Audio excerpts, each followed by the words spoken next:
I'm good to go. I appreciate it. All right. So as you mentioned, Tom, can you take a step back? yep, things are different this year. Uh, Tom, things are very different. Uh, when the pandemic hit us full force back in late February, as I said, our business year runs from September 1st to August 31st. End of February is mid-year. We were at 50 wishes. We were on track to grant 100 wishes for the year, and then all of a sudden everything came to a screeching halt. Primarily because most of our wishes have a travel component, so therefore we had to put them on hold. And in that 6-month period, we only granted another 10 wishes, which may constituted I want to have kinds of wishes like a tree house, backyard play set, a couple swimming pools, camper, and so on. So, but at the same time, we still have a lot of wishes in the pipeline that are on hold. All the travel wishes are on hold, and that constitutes about 60 to 70 wishes right now. So we can only hope that in 2021, that once the veil lifts and we can start granting travel wishes again, we're going to have a whole lot of wishes to grant in a short period of time. So you're raising the money. The raising of money continues to fund trips for next year. Absolutely, absolutely, and that's why this campaign continues to be so important to us, as our 28th annual Dr. Wish Holiday Campaign, because first and foremost, it helps us to raise money to grant wishes for local kids right here in the North Country. And I'm very proud of the fact that we take that very seriously, that the money stays local to help local kids. Number one, but number two, this campaign is also very important as a public relations and public awareness campaign to continue to inform members of the public about our mission. That we grant wishes for children with critical illnesses, and that we are looking to recruit more volunteer wish granters to be able to help grant those wishes, and to continue to get referrals of eligible children who might qualify for a wish, because we are committed to granting the wish of every eligible child in our chapter. And volunteers are key. You're looking for more volunteers. Absolutely, especially here in the North Country. We could probably use about another 4 to 6 wish granting volunteers at least to help us to stay on top of the demand of the wishes up here. And they not only help find the kids to grant the wishes, but help arrange the trips and make the wishes come true. Well, so the wish granting volunteers are trained to be able to meet with a child or teenager in the family and get to know them, and really get to the child or teenager's heartfelt wish. And then once they determine what that heartfelt wish is, then they work with my program team in our office, and then to put the wish together. And in some cases, if it's a I want to have wish, the wish granters can take much more of an active role with that in granting those wishes. If it's a Disney wish, for example, which then we've got our own protocols in place for planning those wishes. That typically one of my wish coordinators is our Disney specialist, so she handles all that. Are you worried that not only did the pandemic impact the trips and being able to send the kids on their trips, but has it impacted the ability to reach out to people, to have foot traffic, to raise donations? Absolutely. In fact, one of the things I mentioned earlier is that we knew that mall traffic was probably going to be down this year, and the mall support here at Champlain Center Mall and then the other malls down in the immediate capital region have been critical to our success in raising the needed funds through this campaign. We anticipate that will be off at least maybe 50-60%, if not more, which is okay, but we'll make it work. But we're trying to make up for that by also trying to get people to go to our website or to go to, which is www.wish.org/NENY.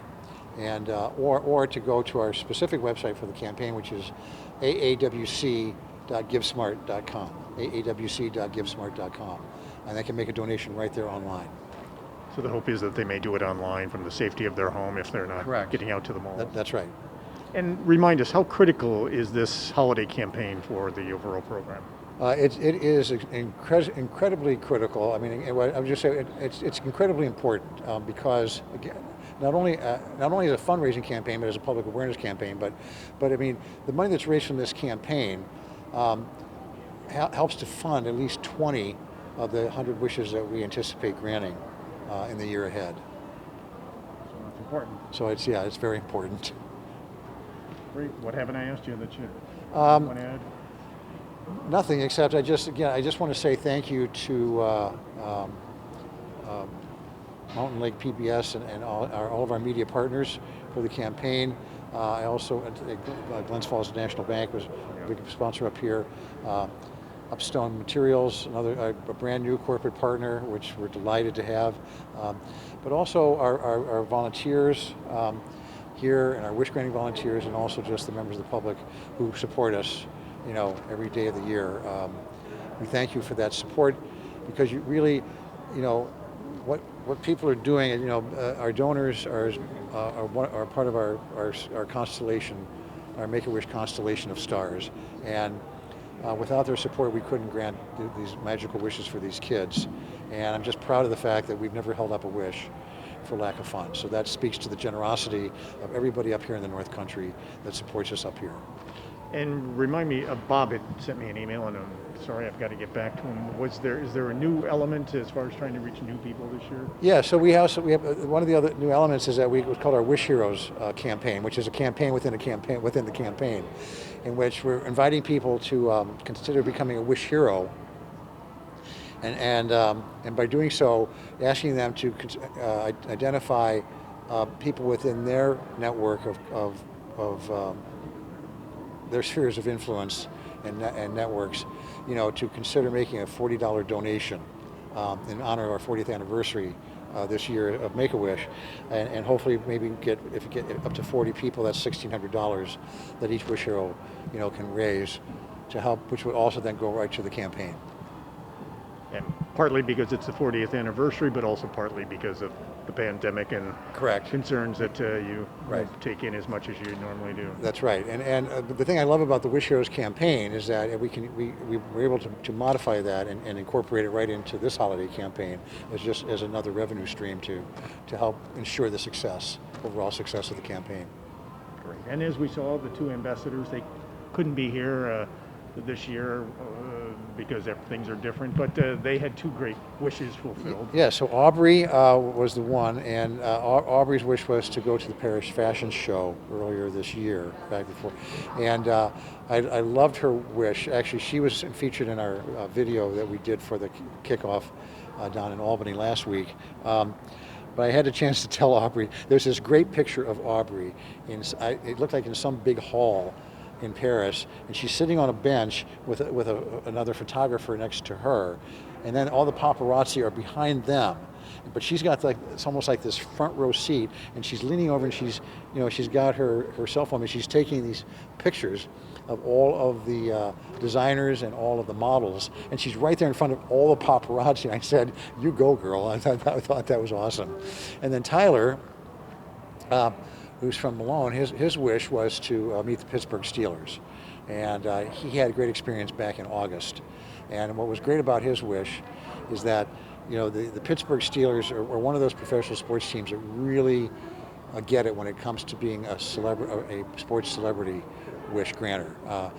Even if a teenager wants to just meet a particular player, the whole team gets involved. And so he had a chance to meet all the players.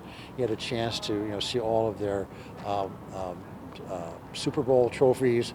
He had a chance to get a lot of autographs and go into the locker room and so on. So they treated him like royalty, which was wonderful to see.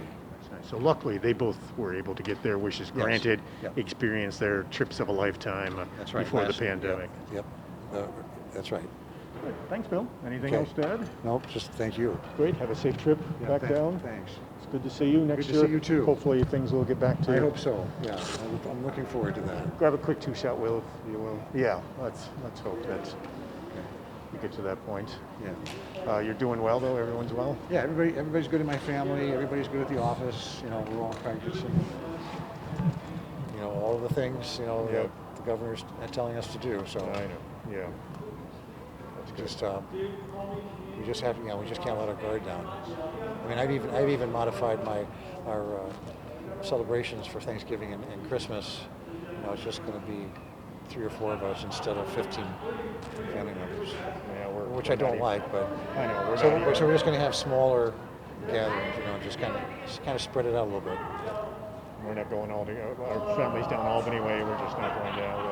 We'll wait and see how Christmas looks. Yeah. It's not looking promising. I know that. I know. Listening to the governor's briefing yesterday, it's like, I know. this is not going to be good. I know. Well, we wish Anyway, you good to see you again. Thank you so much. thank you. We'll talk to you next year. We'll get this on.